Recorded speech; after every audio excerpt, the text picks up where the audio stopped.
কুড়িটি যুদ্ধজাহাজ হরমুজে পাঠিয়ে দিয়েছে ট্রাম্প। কিছুদিন আগে তুর্কি, সৌদি আরব এবং পাকিস্তান মিলে যে ইসলামিক ন্যাটো তৈরি করেছিল তা কিভাবে ট্রাম্পের এক চালে ভেস্তে যাচ্ছে তা আপনারা আজ বিশদভাবে জানতে চলেছেন। বন্ধুরা, যে তথাকথিত ইসলামিক ন্যাটো গঠন করে ভারতকে চ্যালেঞ্জ জানানোর পরিকল্পনা চলছিল তা শুধু 24 ঘন্টার ব্যবধানে তাসের ঘরের মতো ভেঙে গুড়িয়ে গেল। পশ্চিমা মিডিয়া বলছে এটি ট্রাম্পের নৌ অবরোধের ফল, কিন্তু আসল সত্য হলো এর পুরো ক্ষমতার খেলায় আসল মাস্টার কোনো সুপার পাওয়ার নয়, অন্য এক পরাশক্তি, যার নীরব কূটনীতি পুরো মধ্যপ্রাচ্যের মানচিত্র বদলে দিয়েছে। পেন্টাগনের প্রেস কনফারেন্সে তৎকালীন মার্কিন প্রশাসনিক কর্মকর্তারা যতই গলার জোর দেখাক না কেন, পর্দার আড়ালে সত্যটি কিন্তু সম্পূর্ণ ভিন্ন। ইউএস সেন্ট্রাল কমান্ড গর্বে বুক ফুলে দাবি করছে যে তাদের 20টির বেশি রণতরী হরমুজ প্রণালীতে টহল দিচ্ছে এবং 55টিরও বেশি বাণিজ্যিক জাহাজকে জোরপূর্বক ঘুরিয়ে দেওয়া হয়েছে। ডোনাল্ড ট্রাম্প স্পষ্ট ভাষায় সাংবাদিকদের জানিয়ে দিয়েছেন যে আমরা কিন্তু ইরানের সঙ্গে কোনো ফুল স্কেল নেগোসিয়েশন করছি না, এটা স্রেফ একটি সেমি নেগোসিয়েশন। কিন্তু প্রশ্ন হলো, পৃথিবীর সব থেকে শক্তিশালী নৌবাহিনী কেন হঠাৎ একটা তথাকথিত সেমি নেগোসিয়েশন বা অর্ধ আলোচনার টেবিলে বসতে বাধ্য হলো? চলুন আসল খেলাটা বোঝার চেষ্টা করি। হরমুজ প্রণালী কোনো সাধারণ জলপথ নয়, এটি হলো বিশ্ব জ্বালানি সরবরাহের মহাধমনী। বিশ্বের মোট অপরিশোধিত খনিজ তেলের প্রায় 20% একটি সংকীর্ণ সামুদ্রিক চ্যানেল দিয়েই প্রবাহিত হয়। যখন এই মধ্যপ্রাচ্যে যুদ্ধের কালো মেঘ ঘনিয়ে এলো এবং ইরান এই প্রণালী সম্পূর্ণ অবরোধ করার হুঁশিয়ারি দিল, তখনই ওয়াশিংটনের ঘুম উড়ে যায়। তারা ভেবেছিল বিশাল নৌ অবরোধ তৈরি করে ইরানকে ভয় দেখিয়ে নতজানু করে ফেলবে। সেন্টকম তাদের রণতরী ইউএসএস রোজের মতো ঘাতক যুদ্ধজাহাজ সামনে এনে ছবি পোস্ট করে বিশ্বজুড়ে প্রচার চালালো।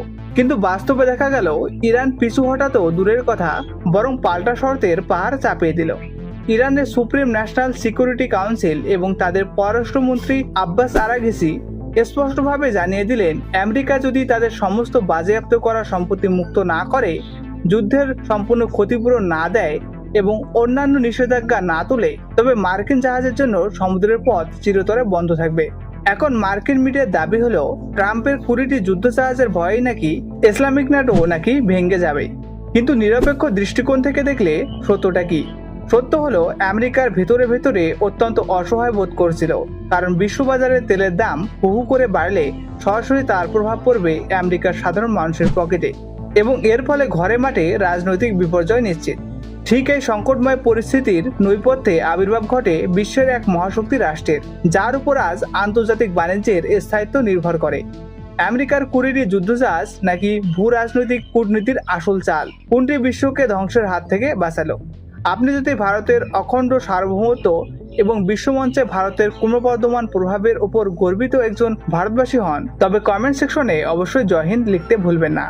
এবার চলুন আসা যাক সে আসল খবরের কেন্দ্রবিন্দুতে, যা পশ্চিমী প্রচার মাধ্যমগুলো আপনার কাছে সবসময় চেপে যেতে চায়।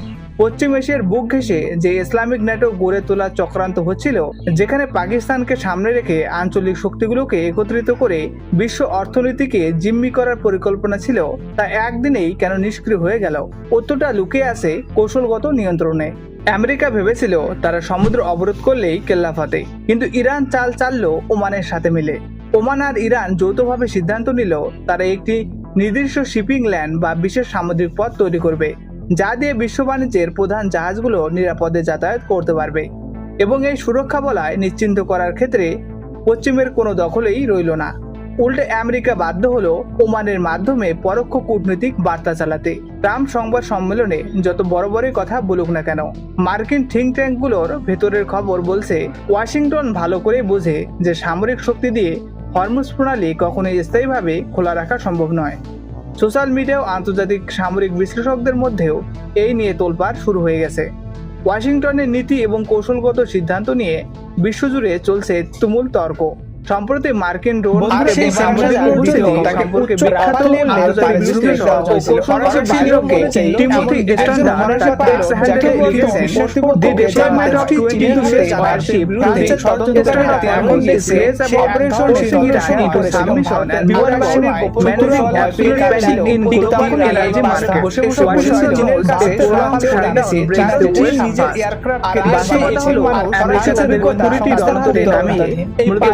একজন পাইলটের গল্প নয়, এটি ছিল আত্মযুদ্ধের সেই আটকানোর শেষ পর্যন্ত চেষ্টা চালাচ্ছে, কারণ তারা জানে এই অপারেশন সিঁদুরের সময় আঞ্জুমান সাম্রাজ্য নিজেরা ভারতের ইসলামিক ন্যাটো তৈরি হয়ে যায়, তবে তাদের হাতে কেলে নিয়ে সে কিভাবে মিসাইলে ডলার বিশ্বব্যাপী করেছিল।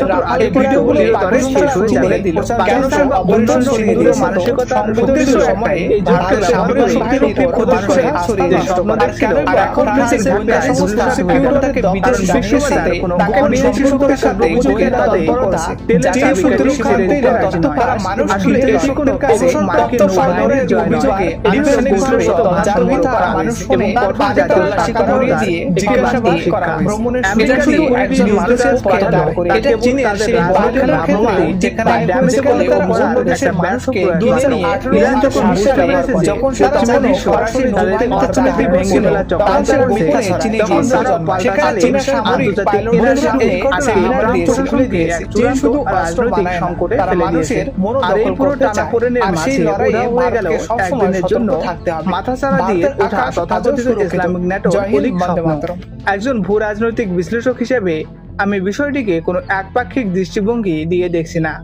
বিশ্ব রাজনীতির অলিন্দে কোনো স্থায়ী শত্রু বা স্থায়ী মিত্র বলে কিছুই হয় না। এখানে কেবল একটি মাত্রই সত্য, তা হলো জাতীয় স্বার্থ। মার্কিন যুক্তরাষ্ট্র তাদের দেশের মুদ্রাস্ফীতি সামলাতে এবং পেট্রোডলারের আধিপত্য বজায় রাখতে মধ্যপ্রাচ্যে 20টি সর্বাধুনিক রণতরী মোতায়েন করেছে, এটা তাদের স্বার্থ। আবার অন্যদিকে ইরান তাদের সার্বভৌমত্ব এবং জাতীয় অর্থনীতি বাঁচাতে বিশ্বের সবচেয়ে স্পর্শকাতর ধমনীতে হাত চেপে ধরেছে, এটা তাদের প্রতিরক্ষামূলক কৌশল। কিন্তু এই পুরো বিশ্বমঞ্চের মহানাটকীয় সংঘাত থেকে আমাদের দেশের জন্য সবচেয়ে বড় শিক্ষা কি? আমাদের শিক্ষা হলো আমদানিকৃত জ্বালানি ও বিদেশি সামরিক জোটের উপর অন্ধ নির্ভরতা যে কোনো সার্বভৌমত্ব রাষ্ট্রের জন্য আত্মঘাতী হতে পারে। আজ যখন পশ্চিমা পরাশক্তিগুলি সামান্য হরমুজ প্রণালীর জলপথ সচল রাখতে গিয়ে হিমশিম খাচ্ছে, ট্রাম্পকে সংবাদ সম্মেলনে সাফাই গাইতে হচ্ছে, তখন বিশ্ব নেতা হিসেবে ভারতের অবস্থান কিন্তু অত্যন্ত সুস্পষ্ট। ভারত কারো দাদাগিরির সামনে নত না হয়ে নিজের শক্তিতে বলিয়ান হয়ে বিশ্বমঞ্চে স্বমহিমায় দাঁড়িয়ে আছে। যে দেশ বা জোট নিজের প্রতিরক্ষার জন্য অন্যের ভরসায় থাকে বা উগ্রপন্থী মানসিকতা নিয়ে জোট বাঁধার চেষ্টা করে, আন্তর্জাতিক রাজনীতির ময়দানে তাদের মেয়াদ একদিনের বেশি স্থায়ী হয় না। ট্রাম্পের যুদ্ধজাহাজ বা ইরানের পাল্টা চাল, এই সবকিছুর মাঝেই বিজয়ী হবে ভারত, যে নিজের কৌশলগত স্বতন্ত্র ও অর্থনৈতিক ভিত্তিকে শক্তিশালী রাখবে। বিশ্ব রাজনীতির এই দাবার ছকে ভারত যে আত্মনির্ভর ও সুদৃঢ় অবস্থানে বসে ছক পরিকল্পনা করছে তা প্রতিটি ভারতীয়ের জন্য এক পরম গর্বের বিষয়। জয় হিন্দ, বন্দে মাতরম।